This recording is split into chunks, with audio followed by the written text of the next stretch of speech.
Hello everyone, let's learn basic spreadsheet formulas. सबसे पहले हमारे पास ये टेबल मैंने ऑलरेडी रेडी करके रखा है. सबकी सबसे सिंपल जो कमांड है वो है हमारे पास सम. कोई भी फॉर्मूला जब हमने लगाना है तो सबसे पहले इज इक्वल टू का साइन बहुत जरूरी है.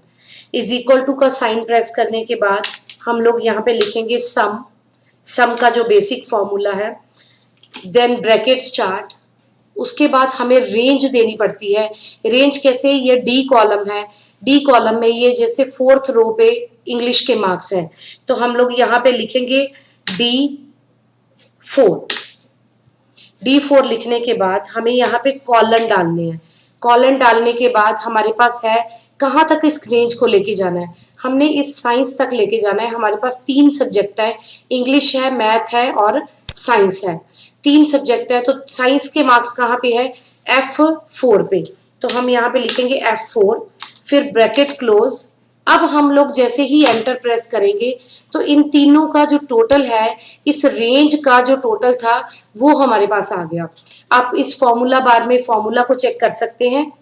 इज इक्वल टू सम, फिर से मैं शो कर देती हूँ यहाँ पे, is equal to sum in round bracket D4, मतलब यहाँ से शुरू ही हमारी रेंज और कहाँ तक गई? यहाँ तक रेंज गई.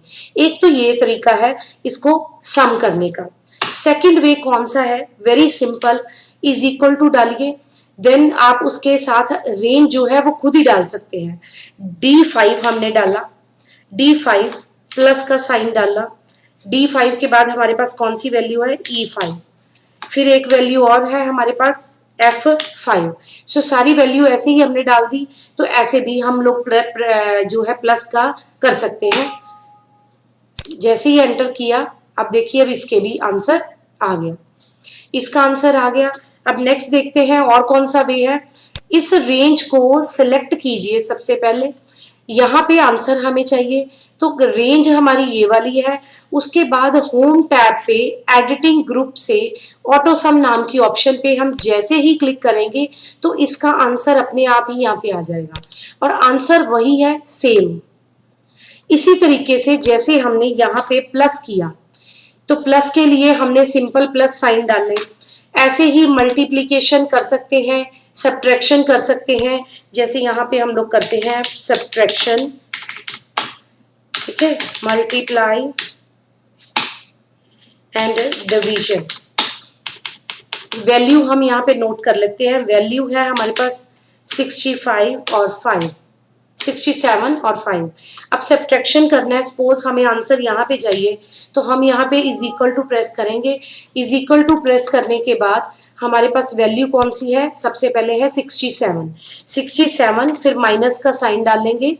माइनस का साइन डालने के बाद 5. जैसे ही एंटर प्रेस करेंगे तो ये सब्ट्रैक्ट हो गया. अब मल्टीप्लाई करना है. इज इक्वल टू इस वैल्यू को मल्टीप्लाई करना है तो वहां पे हमने क्लिक किया या उसका नेम बॉक्स में उसका नेम आ गया. E14 पे है, ये रेंज आ गई. मल्टीप्लाई के लिए हम यूज करेंगे स्टार का सिंबल. स्टार किससे मल्टीप्लाई करना है? 5 से. एंटर. तो ये देखिए मल्टीप्लाई हो गया. देन अब डिवीजन करनी है. इज इक्वल टू किसको डिवाइड करना है? 67 को डिवाइड करना है. किससे डिवाइड का सिंबल डालेंगे? करना किससे है? 5 से. Then enter. अब देखिए ये 5 से डिवाइड होके यहाँ पे 67 जो था वो 5 से डिवाइड होके 13.4 उसकी वैल्यू आ गई. हम इसका साइज थोड़ा सा इंक्रीज कर लेते हैं ताकि समझने में हमें आसानी रहे. अब मैं एक बार आपको फॉर्मूला सारा फिर से दिखा देती हूँ.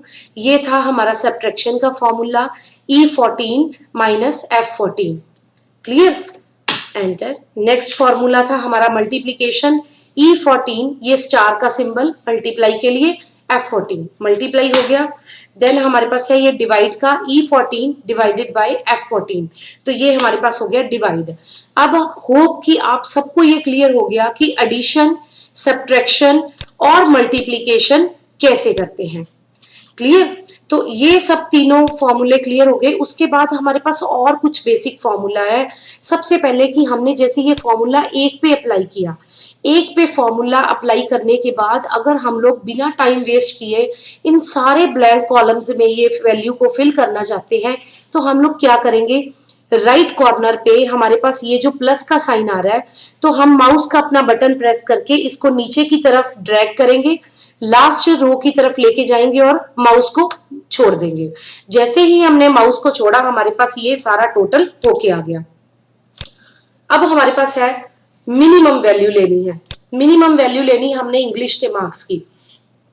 इंग्लिश में सबसे मिनिमम मार्क्स कितने आए हैं, तो हम क्या करेंगे, इज इक्वल टू मिनिमम के लिए हमारे फॉर्मूला है ओनली मिन, ब्रैकेट स्टार्ट की, रेंज हमने कौन सी लेनी, आप रेंज को सीधा ऐसे सिलेक्ट भी कर सकते हैं, तो ऑटोमेटिकली ये रेंज यहां पे आ गई।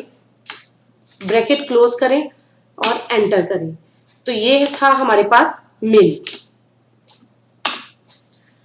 इसी तरह इंग्लिश में से हमें मैक्सिमम वैल्यू लेनी है, is equal to max, bracket start, तो मैक्सिमम के लिए हमने रेंज सिलेक्ट की, ब्रैकेट क्लोज, एंटर। इंग्लिश में मिनिमम वैल्यू 35, मैक्सिमम वैल्यू 98 है। तो ये थे हमारे मिनिमम और मैक्सिमम के। अब हमने परसेंटेज निकालनी है। परसेंटेज जो निकालनी है, कैसे निकालनी है, सबसे पहले इज इक्वल टू का साइन, हमारे पास ऑब्टेन्ड मार्क्स हैं ये वाले, कर्सर रखा हमने यहाँ पे G4, इसको मल्टीप्लाई करते हैं 100 से और divided by overall total marks कितने हैं 300, डिवाइडेड बाय 300, एंटर। ये आ गई हमारे पास परसेंटेज। परसेंटेज की ये आफ्टर डेसिमल जो वैल्यू है उसको हम रिड्यूस भी कर सकते हैं डिक्रीज डेसिमल से, तो हम इसको 2 पॉइंट्स तक ही रखते हैं। तो ऐसे ही एक बार फिर से देख लो आप, मैंने क्या किया, इज इक्वल टू ये मार्क्स ऑब्टेन्ड को मल्टीप्लाई किया 100 से, divided by overall total marks, तो हमारे पास टोटल मार्क्स कितने थे 300। ये आ गई हमारी परसेंटेज। फिर से इसी तरह इसको ड्रैग करेंगे और सब में ये फॉर्मूला कॉपी कर देंगे, राइट कॉर्नर पे प्लस का साइन और we will drag with the mouse. ये आ गई हमारे पास परसेंटेज। अब एवरेज का फॉर्मूला कैसे लगाते हैं, इज इक्वल टू, अब एवरेज जो है वो हम कंप्लीट टाइप करेंगे, एवरेज वर्ड। मिनिमम और मैक्सिमम की तरह हम मिन या मैक्स नहीं टाइप करेंगे, हम कंप्लीट एवरेज लिखेंगे, ब्रैकेट स्टार्ट, एवरेज लेनी किसकी है, इस रेंज की, ब्रैकेट क्लोज, एंटर। ये आ गई हमारे पास एवरेज। एक बार हम फिर से देख लो, is equal to average D4 से F4, एवरेज आ गई। इसी तरह आप एवरेज को भी सब में ड्रैग कर सकते हैं, तो ये थी हमारी एवरेज। अब इधर देख सकते हैं काउंट। काउंट क्या करता है, काउंट से हम लोग total number means quantity type हम काउंट कर लेते हैं। लाइक हमें यहाँ पे नहीं पता है कि यहाँ पे हमारे पास कितने स्टूडेंट्स हैं, रैंडमली हो सकता है कि सबके रोल नंबर लिखे हैं। अब यहाँ पे तो मैंने सीक्वेंस में लिखे हैं, हो सकता है कि आपके पास सीक्वेंस में ना हो या हमारे पास रोल नंबर हो ही ना, हम मार्क्स के अकॉर्डिंग काउंट कर रहे हैं कि हमारे पास कितने हैं। तो काउंट के लिए हम लोग टाइप करेंगे इज इक्वल टू काउंट और ब्रैकेट में हम लोग देंगे उसकी रेंज, कि इस रेंज में जितनी भी वैल्यूज है उनको काउंट करें, ब्रैकेट क्लोज, एंटर। तो आप हमारा लास्ट रोल नंबर देख सकते हैं कि लास्ट रोल नंबर 8 था, तो हमारे पास काउंट करके क्या आ गई वैल्यू 8। यहाँ पे आप लोग फॉर्मूला बाद में इसका फॉर्मूला भी देख सकते हैं। तो इससे हमने जितनी भी बेसिक स्प्रेडशीट के फॉर्मूलाज थे वो हमारे सॉल्व हो गए। जैसे सम का फॉर्मूला, सम को अलग अलग तरीके से कैसे करते हैं, डायरेक्ट जाके ऑटो सम से कैसे करते हैं, सम का फॉर्मूला टाइप कैसे करते हैं, या फिर सिंपल आप इस तरीके से अगर D5 plus E5 plus F5 करके करना चाहते हैं तो कैसे करेंगे। तो ये फॉर्मूलाज हमारे पास आ गए। इन फॉर्मूलाज के बाद हमने ये किया कि सब्ट्रैक्शन कैसे करते हैं, प्लस के बाद एडिशन के बाद सब्ट्रैक्शन, मल्टीप्लिकेशन एंड डिवीजन। फिर हमारे पास परसेंटेज और एवरेज, मिनिमम, मैक्सिमम और काउंट, ये सारे फॉर्मूलाज हमने यहाँ पे किए हैं। फिर से एक बार देख लो, सब का फॉर्मूला हमने किया है, ऐड का, सब का, सब्ट्रैक्शन का, मल्टीप्लाई का, डिवीजन का, परसेंटेज का फिर एवरेज का, मिनिमम का, मैक्सिमम का और काउंट का। तो ये सारे फॉर्मूले हमारी इस बेसिक वीडियो में, होप कि आप सबको क्लियर हो गए हैं। अगर आपको अभी भी किसी चीज में प्रॉब्लम आ रही है तो आप कमेंट बॉक्स में हमें कमेंट करके बता सकते हैं और हम आपकी पूरी कोशिश करेंगे कि उस प्रॉब्लम को सॉल्व किया जाए। Thank you.